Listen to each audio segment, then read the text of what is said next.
let's get real. Welcome to TBC Today. This podcast features friends in and around the Triad Baptist Church community. Hear encouraging real-life stories from our weekly guests and inspiring insights from our host, Pastor Rob. To learn more about Triad Baptist Church in Kernersville, North Carolina, visit us online at tbcnow.org.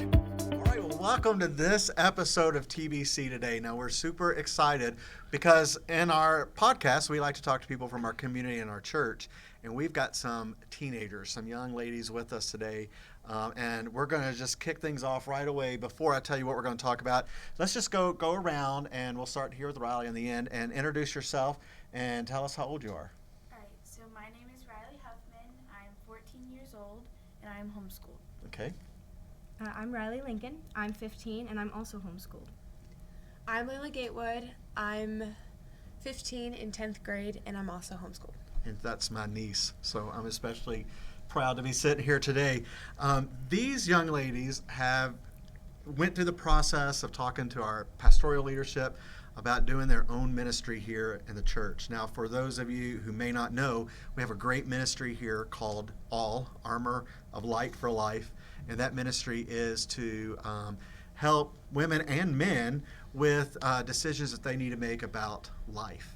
And these young ladies have kind of taken the lead to do a ministry with Youth for Life and Love Life that I think right now we're calling Triad Youth for Life. And so that's what we want to talk about today. So Pastor Rob, are you ready to get real? I'm ready to get real. We're right. going to turn over the sands of time, and we're going to begin. That's a 30-minute timer, and so we'll stay right within that framework. Girls, thank you for coming today. We're excited about having you here today. I was never homeschooled, but I've been kicked out of school, so I feel like I'm on the same page with y'all. But anyways, let me just start by getting to know a little bit about your background. I know you pretty much have been in church your whole life. Is that right? Mm-hmm. And if you just described in your life what was one of the best days of your life, what would you say? Mine, for me, was probably getting baptized. Oh, really? Why then? I don't know. It really hit me then. Once I got saved and then I was baptized, it really hit me that I was really a child of God. Yeah. Good. I'd probably have to say all of the Christmas plays I've been in. Those are always fun. Yeah. You like those, don't you? And acting and all that. That's great. What was your favorite? Probably Merry and Bright, the first one. Mary and Bright? Yeah. Was that with Hustle and Bustle, or was that yeah, Hustle and Bustle? Yeah, everybody loved that one. How about you? Mine would probably be when I got to meet my youngest baby sister, because I was 10, so I was really old enough to kind of like figure out what was going on. Like I was gonna have a new sibling, and I remember going and just watching, because all of my siblings are younger than me. I'm the oldest, and so they all got to hold her, and I'm sitting there like, hurry up, I want to hold her so bad. And I finally got to, and I don't know what it was, but I just was so excited. Like, I don't know, that just still sticks with me. You think the instinct of almost the mother in you, like, started to come out of you, the idea of parenting? Yeah, I don't know. I think that's probably some of what it was, because I just loved her so much. I'd never seen her before. I don't know. Are you junior mom at home, by the way? Yeah, I babysit a lot, but yeah. Well, my sister. Of how many? Of four. I'm My older sister always bossed me around. I mean, it drove me crazy. They think I tend to be a little like, here's what you need to do, but I try not to be that way. They're pretty good. They tend to play by themselves. So. Well, that's good. I used to always tell my sister, "You're not the boss of me." Oh, I get that. You get You that. are not my mom. It didn't go so well. Yeah. Well, listen, that's good. That's good to get a little know about you. Well, the reason we had you here today is because of, as Jeremy said, there is a ministry that has started here at this church and connected with a lot of other ministries on supporting life from the very time the child's in the womb all the way through life. And that even means mothers, and one's connected to that. And so somehow through that, you three have been a catalyst to start almost a movement or a ministry for teenagers. So tell us a little bit about that. Where did this start, I guess? Well, it all started for me when Lindsay first invited me on the sidewalk. Okay. And me and my mom went. Explain, though, real quick, the sidewalk, what that means The sidewalk. to a listener who may not know. We were right outside. It was Planned Parenthood. And we would just stand on the sidewalk and pray for the people that went in. Lindsay was the only one who interacted with the actual people that would go in the clinic, but we just stayed outside and prayed or worshiped, and so. Did you actually witness that? Did you see them counseling? Yes, women? I saw Lindsay counseling, and. Did you ever see them, like they call it, save a life? Did you ever witness that where the mother changed her mind? Yeah, I think so. When Lindsay came up and spoke to someone in a car, it was a great experience. Yeah, and it did something inside of you? Yeah, I mean, it just kind of, I don't know, I felt hopeful, I guess, like, wow, we can actually do this. We can actually come out here and this can actually happen. And save lives. Yeah, this is possible. That's cool. Okay, how about you two from your perspective, like this ministry getting off the ground, how did that happen for you? Probably when we had our first baby shower with the All Ministry, being able to decorate and work and be loving on the mom and wrapping presents for them was really, really touching. To be able to have a part in that. So when you do a baby shower, how does that work? So we get to know the mom and what she really wants. If she wants maternity photos, we will offer those for her. If she wants just a simple, maybe just her family there, we offer that. Or if she wants people from our church to come, we offer that as well. And so some of the ladies that you do showers for probably don't have a lot of friends or family. And so this is a way for you, for the ladies in our church and you girls to sort of shower them with the things that they may need and may not have to have a baby, to bring to raise a child. Well, how do you see this going to teenagers? I mean, okay, you got, how do you see this developing for your ministry? Like, what do you want to do with it? I mean, is this something you want to focus on teens, or what do you want to do? I mean, I think it applies to everybody, teens and adults, but I think it's extra important for teens to know that they can also make a difference. Because I feel like sometimes people think that younger people can't do as much as adults, maybe. So it's really important that we let them know and, come together with them to make a difference. So if I came up to you and I was a teenager and I was a girl 14 years of age and I said, well, what can I do? What would you say? I would say, come with me. I'll show you. And, let her be part of the event. The sidewalk? The sidewalk or something else? The prayer walks, what are those?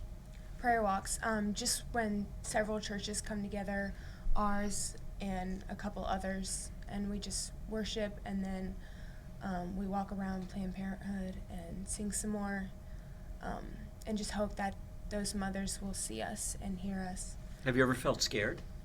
Before, yeah. The first time I went, I was just like of the people standing out there, that they may be kind of not alarmed by us, but just be like, Intimidated or? Intimidated, yeah, that it wasn't our place to be there, but it is.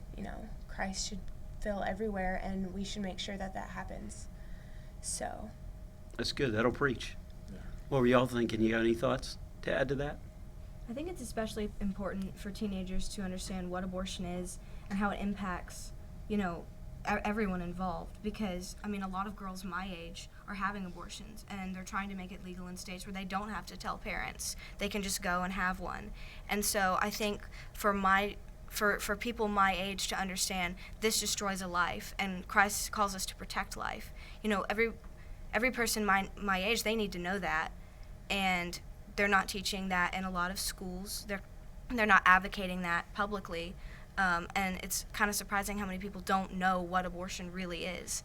And so I think to tell my generation so that they can tell their children and so forth, it's really important, because right now is when we're forming our worldview. Right now is when we're shaping the ideas of who we are, how we want to live. And for Christians, that's formed by Christ. But for people who don't know him, they're having to come up with that on their own. And so from a worldview that's not moral, abortion seems fine. And so I think it's important for those who know the truth to share it. Now, how old are you? I'm 15. That's unbelievable what you just said. That is so on track. It's like, I feel like I'm a dummy. I know. But that's really good. I like that. I like that answer. It really kind of succinctly says what's driving this. And that's what always has to be out there, as opposed to we're just doing something. but what is driving it, and I it think really is. I think it's so important too that what all Armor of Light for Life and Love Life and Youth for Life and what these girls are doing, this is all peaceful, and it's all meant to be helpful. It's meant to be helpful and encouraging. And so many people, like Riley spoke to in their generation, may not understand that there is help and that there is hope. And that's what these girls are trying to do in a way that's not condescending or condemning. And I think that's what our church mission's all about too. How can we help? Because that's the way we're portrayed. We're just condemning, and we're stopping free choice. I watched a commercial on the fact that in North Carolina, certain people running for office are for all stopping all abortions, and that would mean incest and rape. And you almost get this sick feeling when you watch the commercial, like we're not even considerate of those that have been raped, and that's couldn't be further from the truth. But sometimes that's the way it's portrayed. You have any thoughts on that, Riley? I'd probably say going out with my mom on the sidewalks multiple different times and seeing those different situations. Moms going in aren't all gung-ho for it. Sometimes it's the dad that's pushing it and it's not them, or it's a grandmother or a mom that's pushing them to go because they don't think that they're ready. But usually the moms are ready and they think that they're ready. And then there's some situations that they're going through domestic abuse and they have to protect themselves, and that's why they're doing it, to hide the pregnancy. So just seeing all those different things is really hard, but to see the hopeful that the mom has still got a fight for her baby inside of her is really cool. You got a thought? Well, I was going to just ask, like, how did this even come about for y'all to lead this ministry? Who had the idea, and what process did you go through to even make this happen? Because it's unusual for us at the church to see youth, which we love, but to see you step up and go to Mr. Chen and fill out the application and say we want to form a ministry, you know? Yeah, and so the maturity. Yeah. So where did that drive even come from? When I went to my first Youth for Life dance, I saw Katie, and she had started her own Youth for Life ministry at her church, and I thought, oh, that's so cool. Like, you know, she's, I think, a year or two older than I am, and I was like, you know, maybe I can do this. Maybe I can start something.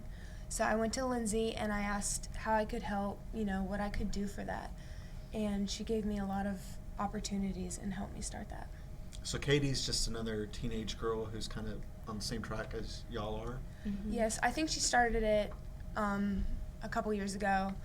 But, yeah, she's just at another church, and she started her own Youth for Life there.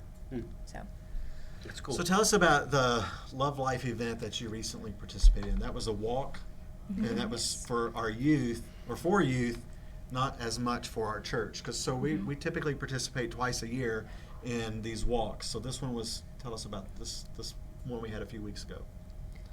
Well, this one we went to, it was mostly our youth group, and Pastor Kyle went, our youth leader, and a couple other churches participated, and we just got to sing with all of them, and our youth band actually was the one leading the worship. Which I love that too, awesome. that our youth band, stepped up, and it's great to see the community of our church get involved.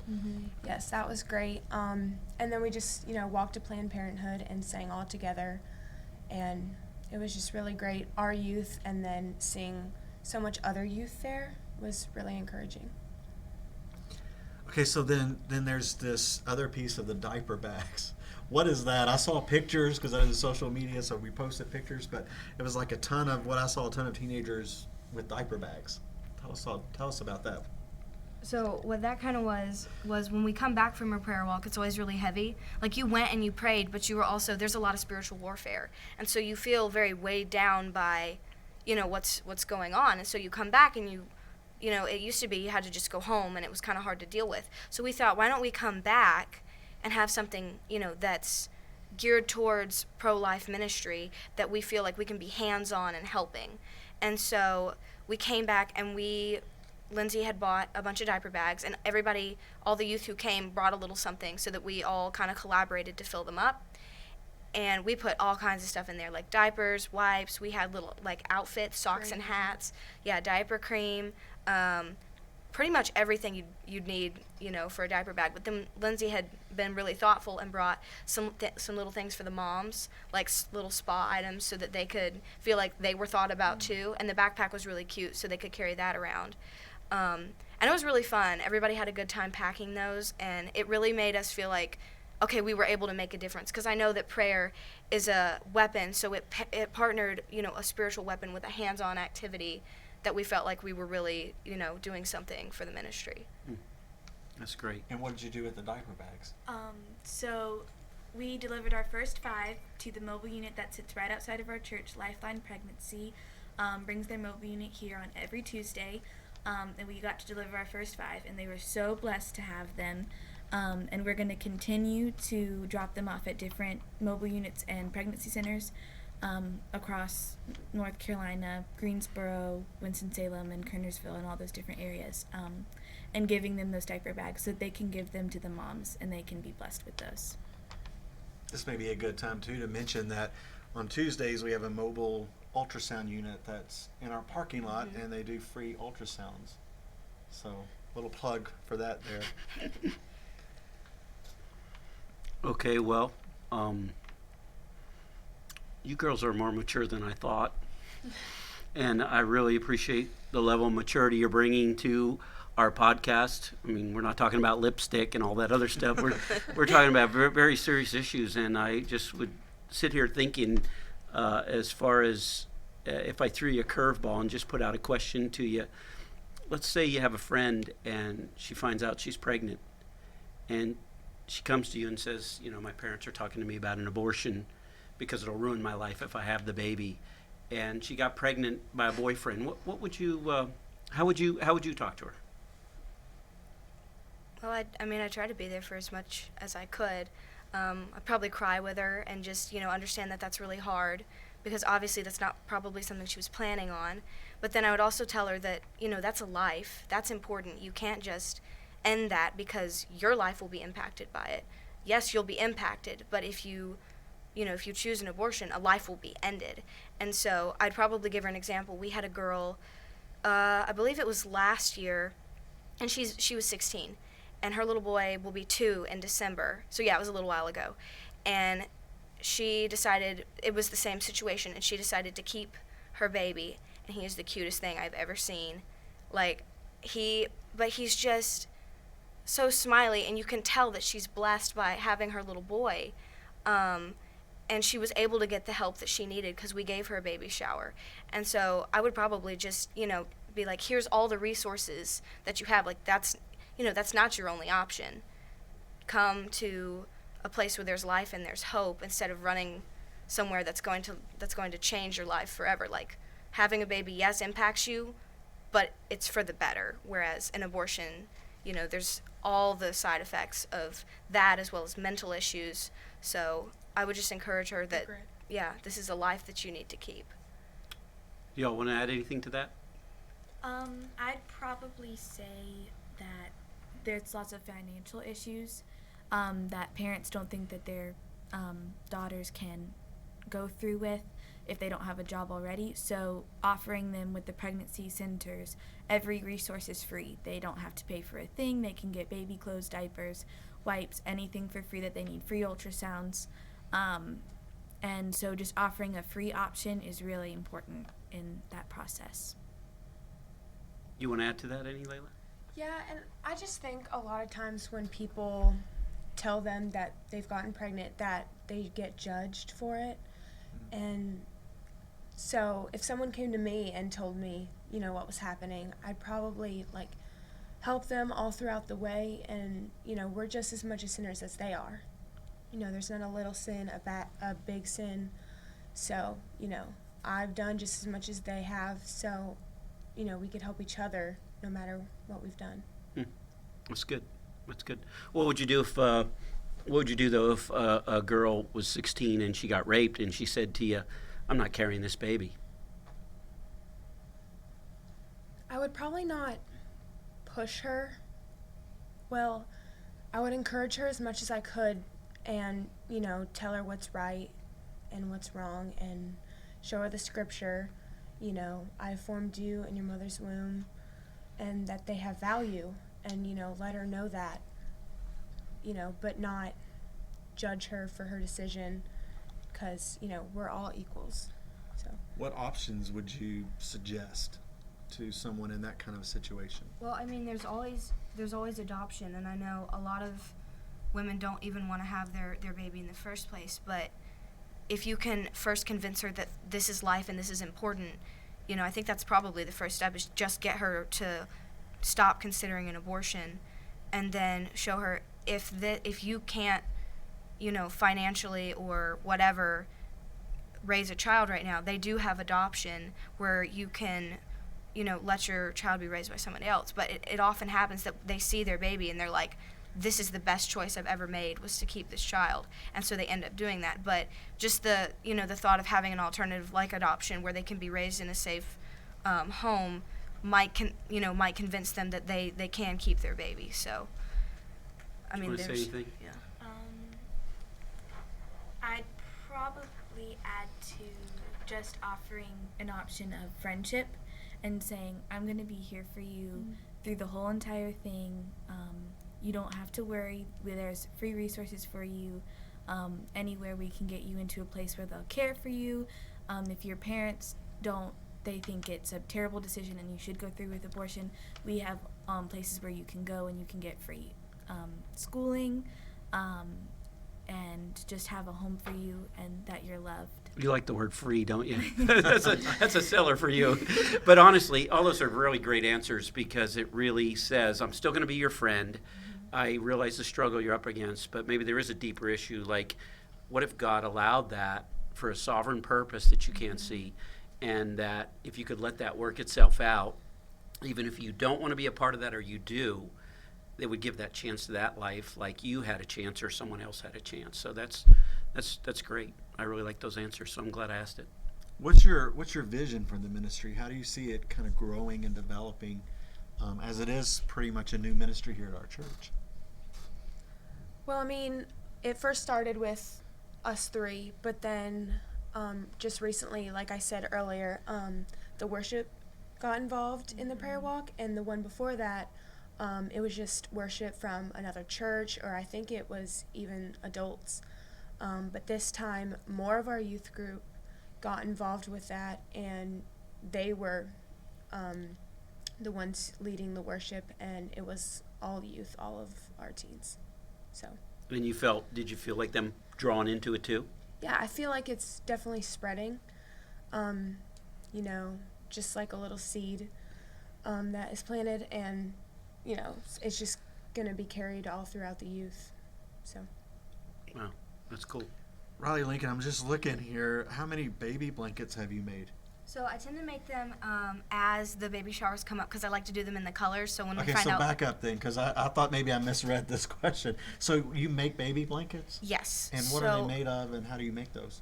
So I will crochet them. I'll go and get yarn in the color of, you know, whatever gender the baby is, and I'll make it. Sometimes I'll do a little hat that matches, and that's just they really like those because it's something handmade, you know, among the other things that they're getting. And it gives me time to kind of pray over, you know, there's going to be a life wrapped in what I'm making right now, just to pray over the baby and the mom, and I really like doing that because, I don't know, I feel like it's a very personal thing that I get to do. Okay, that's very cool. Have y'all thought about like your future lives and what you would want to do when you grow up or become adults? Even You though don't you even seem have to to be, think that yet, but I'm just wondering. but you already feel it from them, like they Yeah. are, like I'm talking to an adult. It's I know, kind I of an feel eerie this is feeling with exactly. you three right now. I love to write, and so I thought, you know, what if, you know, words are the medium that God used to create the world. So words obviously have power, you know, and so I thought, well, what if I could use words as my ministry? And I don't know what that entails, or, you know, if I'm going to be some author that writes all these books, or if I write one thing that touches one person. It could be small, but, you know, Jesus says, I'm the Word. He is the Word. And because words have so much power, I think that's something I could definitely use. Have you as a started to ministry. write? Yes. What did you write? Well, okay, so I've written a few, like, small things and short stories just for fun. And I generally tend to stick to more fiction just because that's what I like, but I'm starting to realize that even with that, I can weave in like a moral, my worldview is going to be cast onto whatever I write. And so just even writing anything from a Christian perspective can be a witness because it can shape the view of characters or plot lines or pretty much anything it's going to show. Do they come out of your life?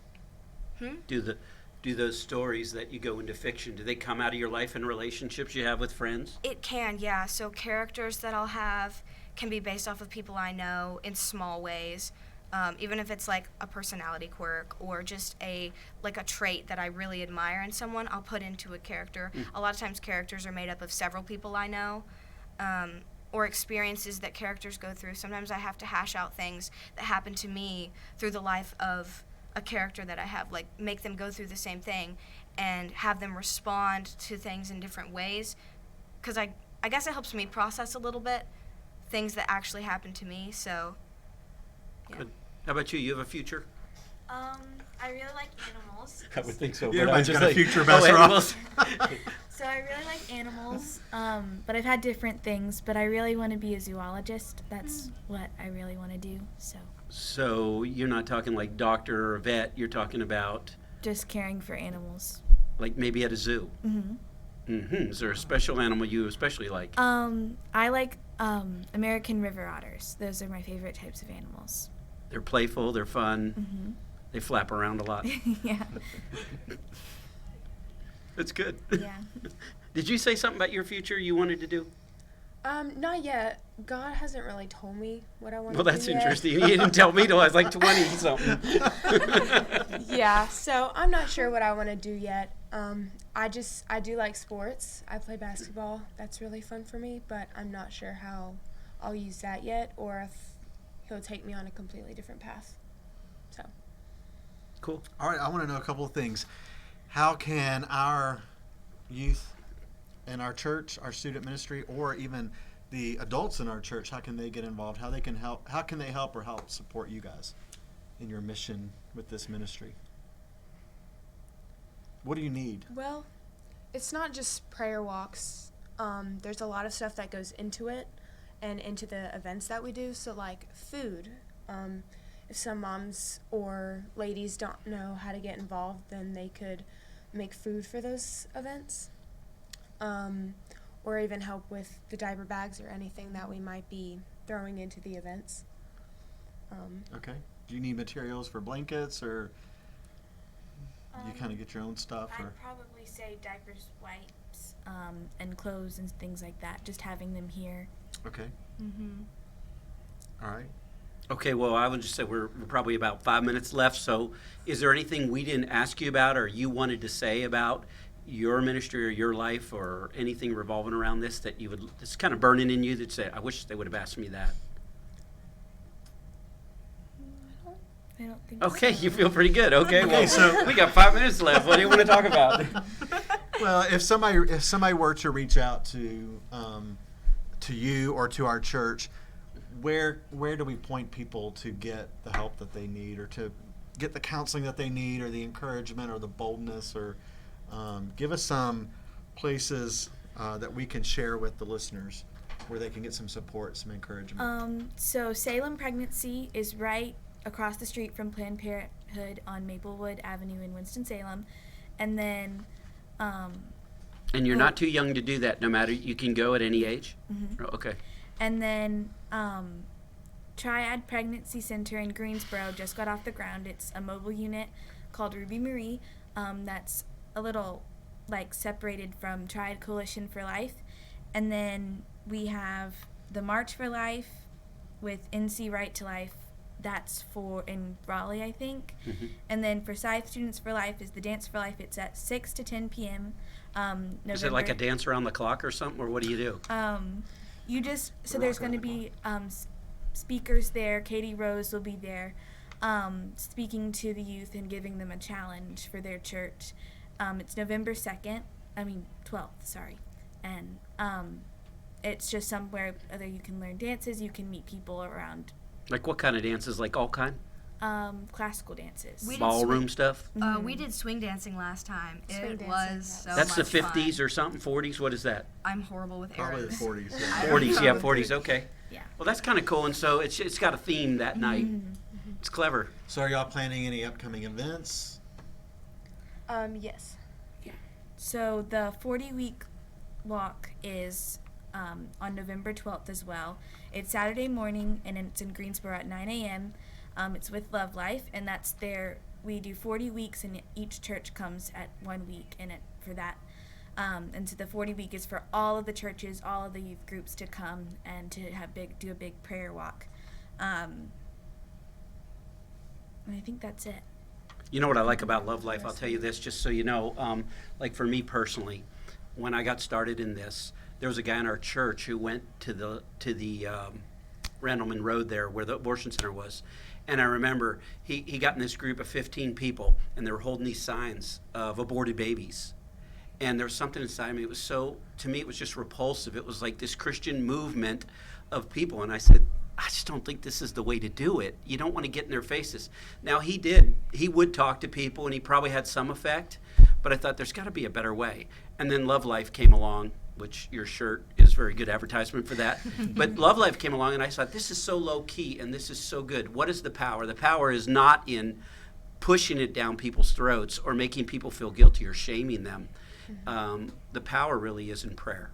And I can't think of anything more powerful. You know, you take one of the spiritual weapons God gives us, and that's what I like about what's happening with these organizations from pregnancy, Salem Pregnancy all the way on up. There's a ton of them now. Room at the End, all kinds of ministries. But I love it because there's a spirit behind it that really is the Spirit of Christ. And you see that and you sense that. So that's why I'm so into it myself. And I've been sold on it probably for the last 8 years or so that I've really dived in. So I'm really glad to see young people like you now being impacted by that. The next generation, because that's another passion of mine, is the next generation buying into these kind of things that are truly biblical and truly honoring Christ. And you're up for a battle in the next 20 years in a way that I wasn't up against. But I do feel like, your desire to strengthen that right now in your lives and the maturity you're showing is really surprising me, to be honest with you, in a lot of ways, but it's really encouraging to me, and so I at least want to say that before we close. Yeah, and I really just appreciate your spirit and your attitude in that this is not about attacking or I'm right and you're wrong. This is about pulling God into everything that we do and investing into people and praying for people and supporting people who live life differently than you or I do, or the same, whatever. So I appreciate that spirit and appreciate the ministry. I would like to say as we close this episode, this has been a great time with them. It's a new ministry at our church, so take some time to pray for these young ladies and all of our youth who are involved in that. If you would like to learn more about All Armor of Light for Life, our ministry here at the church, or even Love Life, or how our church can help you in a need or a time of crisis, check us out at tbcnow.org. We've got a lot of information there, and we'll connect you to the right people that will be able to help you. Well, thank you all for being a part of this episode. This was a lot Great. of I fun appreciate and it. encouraging and challenging. All right. And we'll have you back in a few years and see the impact, Yeah, the difference you made. All right. Well, thank you for listening to TBC today. And if you like this episode, make sure that you like it, share it with a friend, invite others to listen to it, and comment. We would like your feedback. Have a great week. Thanks for joining us this week on TBC Today. We want to connect with you, so make sure to visit our website, tbcnow.org, and subscribe, rate, and review the show in iTunes, Spotify, or Amazon Music. Don't forget to share this episode with a friend, and be on the lookout for our next conversation.